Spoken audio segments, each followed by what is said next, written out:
आज जो हम लोग डिस्कस करने जा रहे हैं वह जॉन्डिस के बारे में करने जा रहे हैं। जॉन्डिस एक प्रकार का लीवर का डिजीज है। जॉन्डिस को दूसरे शब्दों में हेपेटाइटिस भी बोलते हैं।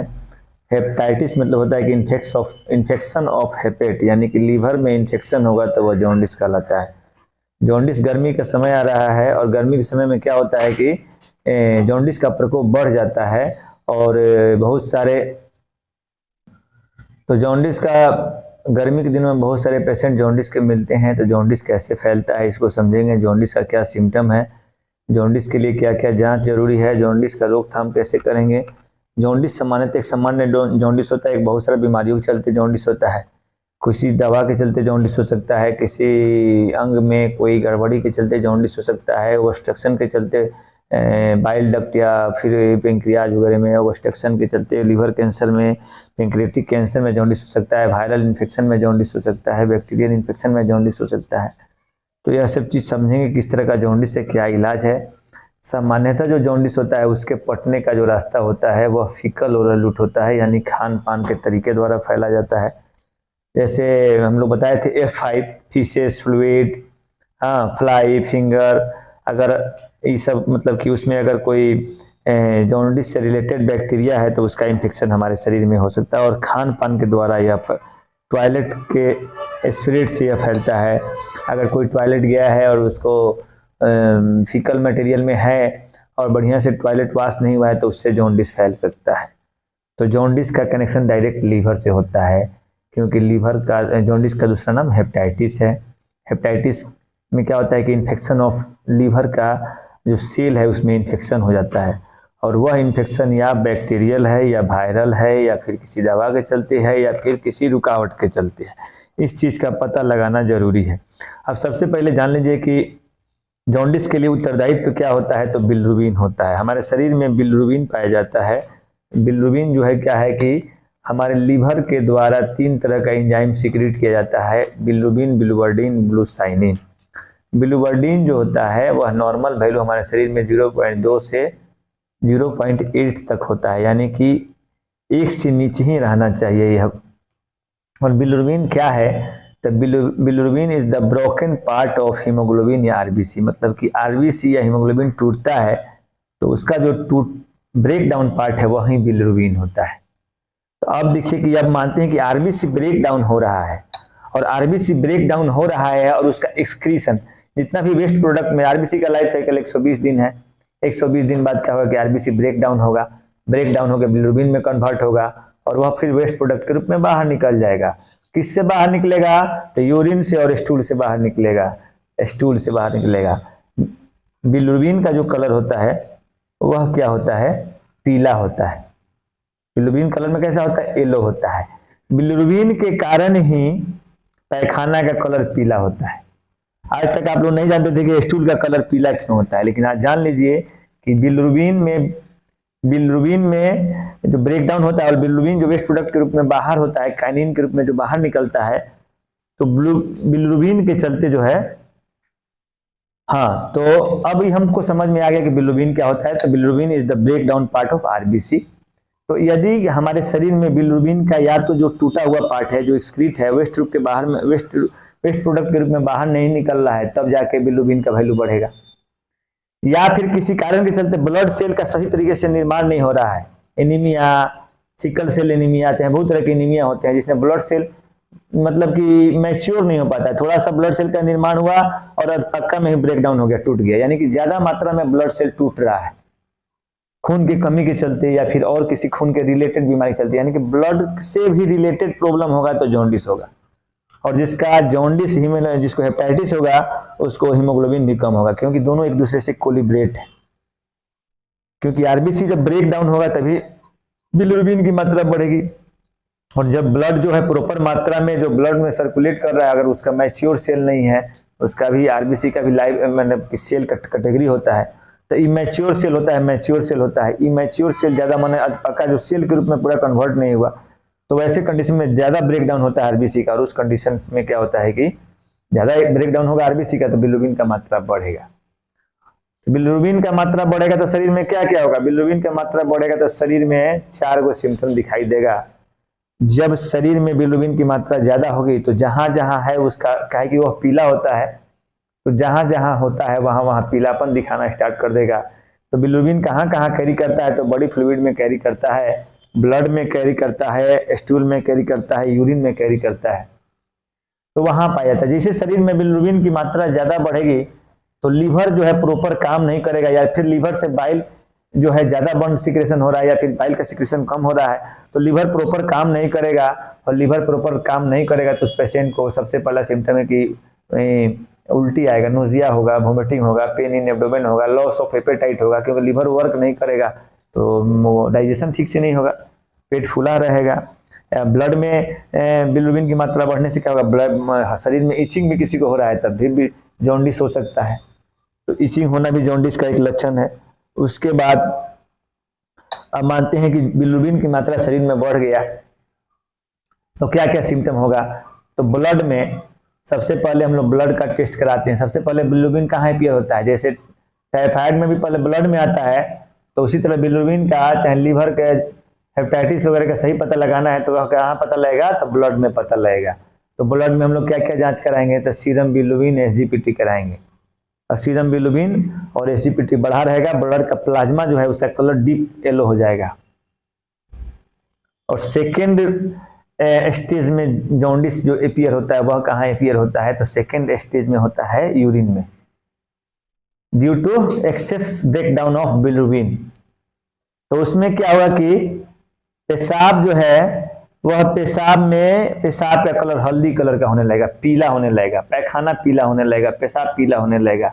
ज्यादा पेशाब पीला हो रहा है, जहां पेशाब कर रहा है वहां पीला लगेगा, हल्दी लगा हुआ है, टर्मिक लगा हुआ है, तो हल्दी ऐसा आएगा तो वहां समझ जाएंगे कि इसका जॉन्डिस का सिम्टम भी मिल रहा है, पेशाब भी पीला हो रहा है, यानी कि ब्लड में पीला प्लाज्मा सीरम पीला हो जाएगा। और यूरिन तो दिखाई देगा, ब्लड तो आप निकाल कर नहीं देख सकते हैं, लेकिन यूरिन तो आप पेशाब कीजिएगा तो दिखाई देगा कि डीप येलो हो रहा है। अब डीप येलो यूरिन और मेडिसिन वगैरह खाने से भी आता है, लेकिन जॉन्डिस के केस में जब सिम्टम ऐसा आ रहा है तो जॉन्डिस के चलते भी हो सकता है। अब तीसरा क्या है कि यूरिन में हो गया, अब क्या होगा कि थर्ड में कहाँ आएगा, तो थर्ड में कंजक्टिवा में आ जाएगा। कंजक्टिवा मतलब कि हमारे आंख के चारों ओर उजला है ना, तो पीला पीला दिखाई देने लगेगा, यानी जब आंख में दिखाई देना चाहिए समझो कि थर्ड स्टेज में चला गया जॉन्डिस। आंख जितना ही पैप्यूल के बगल में जो कंजक्टिवा बोलते हैं इसको, जो व्हाइट व्हाइट है, यह येलो हो जाएगा। येलो क्यों हो जाएगा, कि डीप, क्योंकि ब्लड में ज्यादा बिलिरुबिन निकलने के चलते यह येलो हो जाएगा, पीला हो जाएगा। और फोर्थ स्टेज में कहाँ आता है, तो स्किन में आ जाता है, यानी कि स्किन पीला दिखाई देगा, और जो शॉर्ट पहनेगा जो इससे स्वेट आएगा, स्वेट पसीना से भी पीला आएगा, यानी कि उजला शॉर्ट पहन लेगा, अब गर्मी के दिन में पसीना से क्या होगा, उसका शॉर्ट पूरा ये सब पीला पीला होने लगेगा। तो जब पसीना शॉर्ट में भी पीला लगने लगे तो समझो कि फोर्थ स्टेज का जॉन्डिस। तो यह चीज समझना जरूरी है। अब जॉन्डिस के विषय में आप समझ गए कि जॉन्डिस का एक प्राइमरी सिम्टम हम सब बता रहे थे। अब जॉन्डिस कितने तरह का होता है, कितना प्रकार का होता है, किस किस जॉन्डिस को क्या समझेंगे, तो एक होता है जॉन्डिस, जनरली हम लोग मेडिकल साइंस में बांटे हुए हैं, एक प्री हेपेटिक जॉन्डिस होता है। क्या होता है, प्री हेपेटिक जॉन्डिस, मतलब कि लीवर खराब होने के पहले जो जॉन्डिस अपीयर हुआ, लीवर का सेल डैमेज हुआ तब जॉन्डिस हुआ, और लीवर का सेल डैमेज करने के पहले क्या हुआ और उसके चलते जो माने लीवर के चलते नहीं जॉन्डिस हुआ है, दूसरा प्री कोई सिम्टम आया उसके चलते जॉन्डिस हुआ है, उसको प्री हेपेटिक जॉन्डिस बोलते हैं। जैसे break down of blood cell, excess मात्रा में रेड ब्लड सेल का किसी कारण से, हीमोलाइटिक एनीमिया में, चाहे थैलेसीमिया में, या किसी कारण से जो है एक्सेस रेड ब्लड सेल का ब्रेक डाउन हुआ, तो उस कंडीशन में जब सेल का ज्यादा ब्रेक डाउन हुआ तो उसके शरीर में हाइपर बिलिरुबिनिया, बिलिरुबिन की ज्यादा मात्रा शरीर में ब्लड में पाई जाएगी, यानी कि बिलिरुबिन का मात्रा बढ़ गया, उसको क्या बोलते हैं, हाइपर बिलिरुबिनिया। तो वह मात्रा बढ़ गई, जिसके चलते सिम्टम क्या होगा, मरीज को पेट में दर्द होगा, बुखार होगा, देह में दर्द रहेगा, नोजिया, उल्टी, वोमिटिंग, लॉस ऑफ एपेटाइट, शरीर में इचिंग होना, डार्क यूरिन कलर का स्टूल होना, यह सब होगा। यह कब कब होता है, कभी कभी ड्रग, कोई दवा खा रहे हैं, दवा के चलते हो सकता है, या फिर कोई दवा दवा खा रहे हैं उसके चलते हो सकता है, या फिर कोई एनीमिया है, ब्लड की बीमारी है, जिसके चलते क्या हुआ, ब्रेक डाउन हुआ है, तो इसके चलते हो सकता है। या फिर मलेरिया होता है। मलेरिया में क्या होता है, मलेरिया जो परजीवी होता है वो आरबीसी को रैप्चर करता है, तोड़ता है। तो जिसको मलेरिया होगा उसका भी, उसको जॉन्डिस भी हो सकता है, क्योंकि उसका मलेरिया आरबीसी को तोड़ता है। तो आरबीसी का सेल जब टूटेगा तो ब्रेकडाउन में मतलब क्या होगा, बिलिरुबिन की मात्रा बढ़ेगी, क्योंकि आरबीसी टूटेगा तो बिलिरुबिन में कन्वर्ट हो जाएगा। इस बात को समझना है, आरबीसी टूटता है तो किस में कन्वर्ट होता है, बिलिरुबिन में। और सिकल सेल एनीमिया होता है। सिकल सेल में क्या होता है, आरबीसी का ग्रोथ होगा है तो सिकल सेल हसुआ के आकार का हो जाता है। तो एनीमिया का एक प्रकार है, सिकल सेल एनीमिया में हो जाता है। एस्पेरोसाइटोसिस में होता है। एस्पेरोसाइटोसिस भी एक फोलिक एसिड के चलते जो एनीमिया होता है। थैलेसीमिया में होता है। थैलेसीमिया में एक ब्लड से रिलेटेड बीमारी है, तो थैलेसीमिया में भी हो सकता है। अब हम लोग क्या क्या दवा और क्या क्या रिस्क फैक्टर होता है, जैसे मानते हैं किसी की फैमिली में किसी को, फैमिली मेंबर को पहले से हुआ है तो उसको होने का चांस रहता है। चाहे कोई ऐसा दवा खा रहा है जो लीवर को टॉक्सिसिटी पहुंचाता है, जो लीवर को डैमेज कर सकता है, तो उस कंडीशन में यह बीमारी हो सकता है। तो अब इसका जांच हम लोग क्या करें, कैसे कराएंगे, तो इसका जांच हम लोग क्या कराएंगे, ब्लड से जांच कराएंगे। ब्लड में क्या करेंगे, लीवर फंक्शन टेस्ट कराएंगे। लीवर फंक्शन टेस्ट में क्या होता है, एसजीपीटी होता है, एसजी होता है, एंजाइम का टेस्ट है। सीरम बिलिरुबिन का जांच कराएंगे, अल्कलीन फास्फेटेज का कराएंगे, एल्बुमिन का जांच कराएंगे। यूरिन में क्या, बाइल साल्ट, बाइल पिगमेंट, यूरोब्लोनेजन का जांच कराएंगे। सीबीसी का बाद जांच कराएंगे। यदि मलेरिया से रिलेटेड फीवर, जाड़ा करके बुखार आ रहा है तो मलेरिया का जांच कराएंगे। मलेरिया होगा तो मलेरिया की दवा करेंगे, अल्ट्रासोनोग्राफी कराएंगे, सीटी स्कैन कराएंगे। जिसका जैसा जरूरत रहेगा उसके अनुसार हम लोग उसका जांच कराएंगे, और जैसा हमको जांच में बीमारी आएगा, डायग्नोसिस होगा, उसके अनुसार हम लोग उसका भी दवा करेंगे। जैसे मलेरिया है तो मलेरिया की भी दवा करेंगे, जॉन्डिस का हेपेटो और प्रोटेक्टिव ड्रग भी देंगे। अगर एनीमिया, सिकल सेल एनीमिया के चलते हुआ है तो सिकल सेल एनीमिया का भी हम लोग ट्रीटमेंट करेंगे। तो जिस कारण थैलेसीमिया हुआ है तो उसको ब्लड ट्रांसफ्यूजन करेंगे, मैरो ट्रांसप्लांटेशन होगा, स्प्लीन और गाल ब्लैडर का रिमूवल, सर्जरी, ये सब बहुत सारा केसेस है। तो जिस तरह का कंडीशन होता है उसके अनुसार हम लोग उसको डायग्नोस करते हैं। लेकिन 90% केस में जो होता है गर्मी के दिन में खान पान की गड़बड़ी से हल्का लीवर टॉक्सिक होता है, और 10-20% जो जॉन्डिस किसी किसी को बोलता है कि नहीं ठीक हो रहा है, उसका कोई ना कोई बड़ा कारण होता है। इसलिए यदि जॉन्डिस किसी को 10 दिन, 15 दिन में, 5 दिन में, 7 दिन में नहीं ठीक हो रहा है और सिम्टम ज़्यादा है, दवा खाने के बाद भी नहीं ठीक है, तो उसका कोई बड़ा कॉज हो सकता है। उसको बढ़िया से डॉक्टर के पास जांच कराना पड़ेगा, उसका प्रॉपर इन्वेस्टिगेशन करना पड़ेगा, पूरा जांच पड़ताल करना पड़ेगा, तब जाके हम लोग उसको समझ सकते हैं। अभी हो गया प्री हेपेटिक।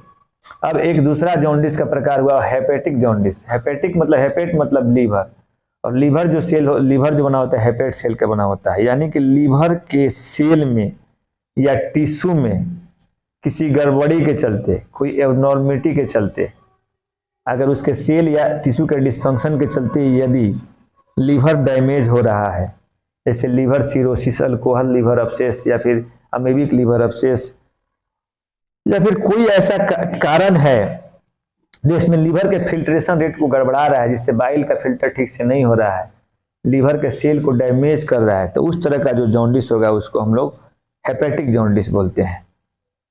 और हेपेटिक जॉन्डिस कब होता है, जब मरीज को लीवर सिरोसिस होगा, वायरल हेपेटाइटिस होगा, ठीक है ना, और अमीबिक अल्कोहलिक लीवर हेपेटाइटिस होगा, लीवर कैंसर होगा।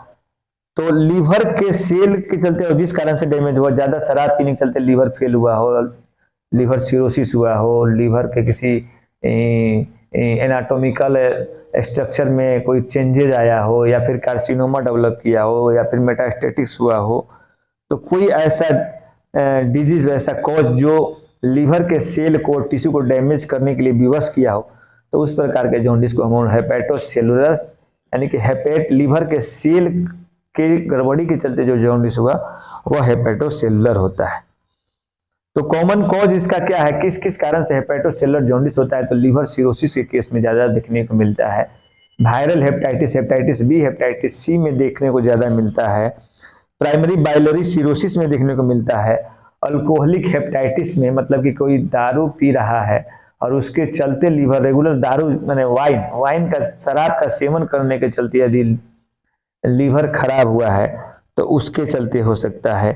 तो और एक होता है लेप्टोस्पाइरोसिस, एक बैक्टीरियल इन्फेक्शन है जो एनिमल और इन्फेक्टेड एनिमल के यूरिन और फीसेस से फैलता है। तो इस तरह के चलते जो लीवर का सेल डैमेज हुआ तो वो उसको हम हेपेटोसेलुलर जॉन्डिस बोलेंगे। इसका जो सिम्टम होगा हेपेटोसेलुलर जॉन्डिस का भी सिम्टम मोटा मोटी सब उसी से थोड़ा मिलता है, थोड़ा सा अलग है।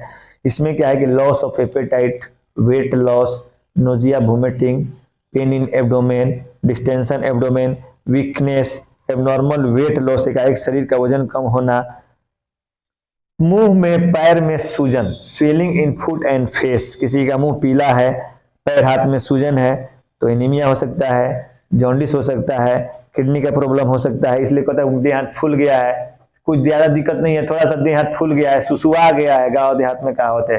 तो सुसुआना 4 गो चीज का बहुत इंपॉर्टेंट लक्षण है, या तो किडनी खराब होगा, या तो लीवर खराब होगा, या तो खून की कमी होगी, और नहीं तो थायराइड होगा। तो जहां बॉडी में स्वेलिंग हुआ यानी कि आपका वेस्ट प्रोडक्ट प्रॉपर तरीका से बाहर निकल नहीं रहा है, और वेस्ट प्रोडक्ट का जो आपका जो वेस्ट प्रोडक्ट निकलना चाहिए वह एक्युमुलेट हो रहा है शरीर के ब्लड के सेल और टिश्यू में, और यूरिन का, स्टूल का कलर डार्क पेल होगा, शरीर के सारे मांसपेशियों और जोड़ों में दर्द होगा, मरीज को बुखार होगा। तो यह सब चीज है। तो इस चीज को समझेंगे कि हमारा यह हेपेटोसेलुलर जॉन्डिस की कैटेगरी में आएगा। उसका भी हम लोग क्या करेंगे, डायग्नोसिस करने के लिए प्रॉपर इन्वेस्टिगेशन कराएंगे, ब्लड का इन्वेस्टिगेशन कराएंगे, सीबीसी कराएंगे, एलएफटी कराएंगे, हाँ लीवर फंक्शन टेस्ट बोलते हैं उसको, SGPT, serum bilirubin, alkaline phosphatase, serum albumin, bilirubin.